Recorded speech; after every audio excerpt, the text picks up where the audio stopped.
warahmatullahi wabarakatuh. Kembali lagi dengan saya Siti Nur Azizatul Ummah dalam pembelajaran ekonomi. Nah, pada pertemuan kali ini kita akan membahas materi ekonomi kelas 10 bab 2, yaitu tentang masalah ekonomi dalam sistem ekonomi. Nah, pada pertemuan kali ini ada dua pokok pembahasan. Yang pertama yaitu masalah ekonomi dan yang kedua yaitu sistem ekonomi. Tujuan pada pembelajaran hari ini yaitu diharapkan siswa dapat memahami tentang masalah ekonomi klasik dan ekonomi modern. Kemudian yang kedua yaitu diharapkan siswa dapat menjelaskan macam-macam sistem ekonomi. Kita lanjut saja ke materinya ya. Pertama, kita membahas tentang masalah ekonomi. Masalah ekonomi terbagi menjadi dua, yaitu masalah ekonomi klasik dan masalah ekonomi modern. Lalu apa sih yang membedakan antara keduanya? Kita bahas yuk. Yang pertama ada ekonomi klasik. Ekonomi klasik terbagi menjadi tiga. Yang pertama yaitu masalah produksi. Nah, jadi pada masalah produksi ini, produsen harus bisa menentukan bagaimana cara menghasilkan barang dan jasa agar bisa memenuhi beragam kebutuhan yang muncul. Nah, jadi kan kebutuhan manusia itu banyak sekali ya.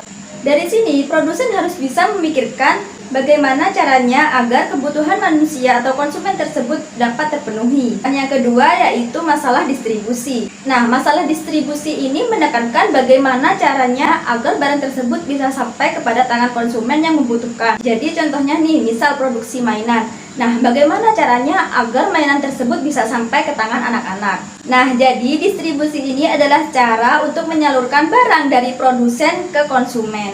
Dan yang ketiga yaitu masalah konsumsi. Nah, jadi masalah konsumsi ini dari sisi konsumen. Bagaimana konsumen tersebut menentukan barang dan jasa apa yang akan ia konsumsi sesuai dengan kebutuhan yang ada. Jadi kita sebagai konsumen harus bisa memilih nih barang dan jasa apa yang kita butuhkan. Jangan sampai kita mengkonsumsi sesuatu yang tidak kita butuhkan yang akhirnya akan mubazir. Masalah ekonomi yang kedua yaitu ada masalah ekonomi modern. Jadi selain ada masalah ekonomi klasik, di sini juga ada masalah ekonomi modern. Apa aja sih masalah ekonomi modern?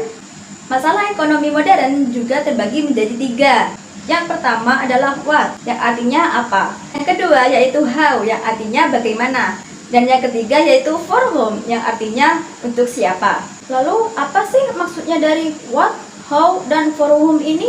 Apa hubungannya dengan masalah ekonomi? Nah, kalau what itu barang apa yang akan diproduksi. Jadi, untuk memproduksi suatu barang itu harus jelas sesuai dengan apa yang dibutuhkan masyarakat. Karena sumber daya yang ada di dunia ini terbatas, sedangkan kebutuhan manusia tidak terbatas. Jadi, di sini memikirkan memproduksi barang apa yang sekiranya banyak dibutuhkan oleh masyarakat. Nah, contohnya nih, memproduksi hand sanitizer. Saat ini kita sedang berada dalam masa pandemi COVID-19.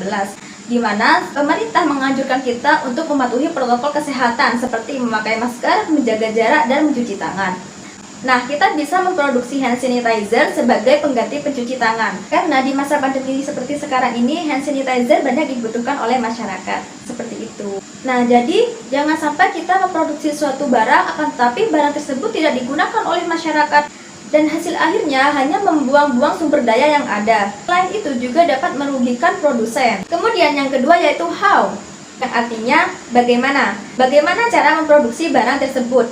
Nah, how ini menekankan kepada teknik produksinya. Bagaimana cara memproduksi yang efisien dan menghasilkan hasil yang banyak. Misalnya contoh nih, ada pabrik tahu. Nah, pabrik tahu ini dihadapkan pada dua pilihan. Yang pertama yaitu memproduksi tahu menggunakan tenaga manusia atau karyawan. Yang kedua yaitu menggunakan tenaga mesin. Misalnya nih, dalam menggunakan sumber daya manusia atau karyawan, pabrik tahu bisa menghasilkan 500 tahu dalam sehari dengan 20 karyawan. Jika menggunakan mesin, pabrik tahu bisa menghasilkan 1000 tahu dalam waktu sehari. Nah, kira-kira mana nih yang lebih efisien? Menggunakan tenaga manusia atau yang menggunakan mesin? Untuk pembelian mesin kan kita hanya mengeluarkan biaya satu kali, yaitu untuk membeli mesin itu saja. Sedangkan ketika kita menggunakan tenaga manusia atau karyawan, kita harus menggaji karyawan tersebut. Jika kita menggaji karyawan hanya menghasilkan 500 tahu, sedangkan ketika kita menggunakan mesin, kita menghasilkan 1000 tahu. Nah, di sini sudah dapat dilihat bahwa lebih efisien menggunakan mesin, seperti itu. Nah, kemudian yang ketiga yaitu for whom. Untuk siapa barang tersebut diproduksi? Nah, jadi ketika memproduksi barang itu juga harus ada sasarannya. Jangan sampai kita memproduksi suatu barang akan tetapi kita tidak tahu barang tersebut untuk siapa. Setelah kita membahas dua masalah ekonomi, sekarang kita lanjut ke sistem ekonomi. Apa sih sistem ekonomi tersebut? Yang pertama di sini ada sistem ekonomi tradisional.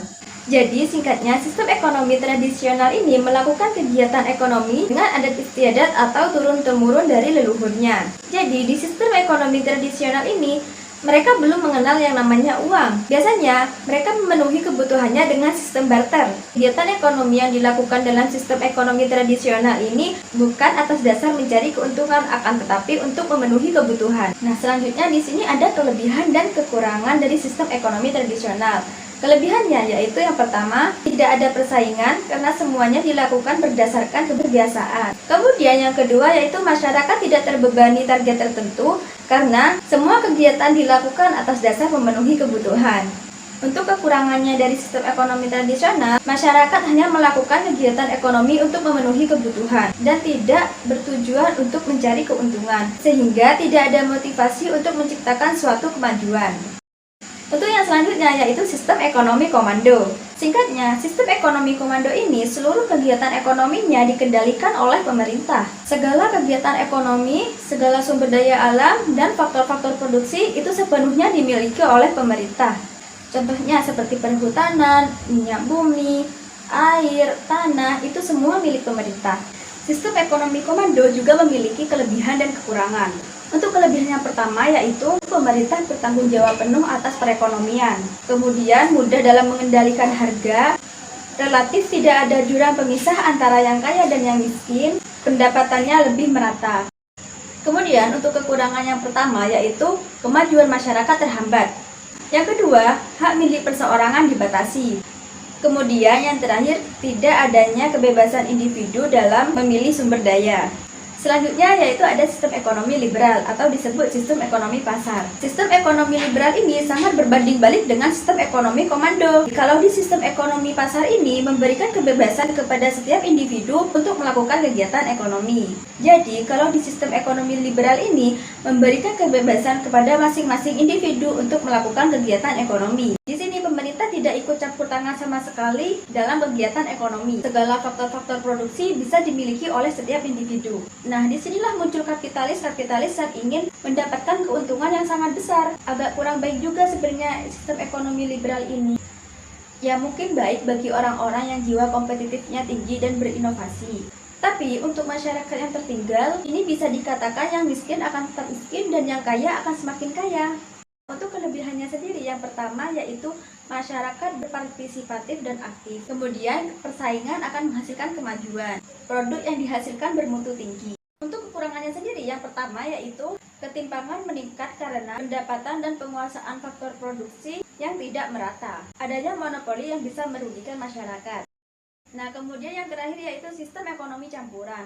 Nah, sistem ekonomi campuran ini merupakan penggabungan antara sistem ekonomi liberal dan sistem ekonomi komando. Di sistem ekonomi campuran ini, hal-hal yang menyangkut hajat hidup orang banyak itu dikuasai pemerintah. Sedangkan untuk hal lainnya dikendalikan oleh pihak swasta. Contohnya negara yang menganut sistem ekonomi campuran ini yaitu negara Indonesia. Nah, di Indonesia sendiri bisa kita lihat nih, contohnya seperti PLN, PDAM, Pertamina dikendalikan oleh pemerintah karena menyangkut hajat hidup orang banyak. Untuk hal lain itu bisa dikendalikan oleh pihak-pihak swasta seperti perdagangan dan lain sebagainya. Untuk kelebihannya sendiri, yang pertama yaitu mengendalikan harga bisa menjadi lebih mudah. Diakuinya hak individu atau swasta dengan jelas. Sektor perekonomian dikuasai oleh pemerintah dengan tujuan kepentingan masyarakat. Pertumbuhan ekonomi terjaga kestabilannya. Inisiatif dan kreativitas bisa berkembang. Kemudian untuk kekurangannya sendiri, yang pertama yaitu pihak swasta kurang memaksimalkan keuntungan karena campur tangan pemerintah dalam menentukan harga. Peran pemerintah menjadi lebih berat daripada pihak swasta. Campur tangan pemerintah yang lemah, adanya kesulitan dalam memenuhi kebutuhan masyarakat yang beragam. Nah, sistem ekonomi campuran ini juga disebut dengan sistem ekonomi Pancasila. Indonesia menggunakan sistem ekonomi Pancasila sejak tahun 1998 hingga sekarang. Nah, sekarang kalian sudah paham kan mengenai masalah ekonomi dan sistem ekonomi? Oke, sampai sini dulu ya pembelajaran kita hari ini. Semoga bermanfaat bagi kita semua. Sampai jumpa di pembelajaran berikutnya. Wassalamualaikum warahmatullahi wabarakatuh.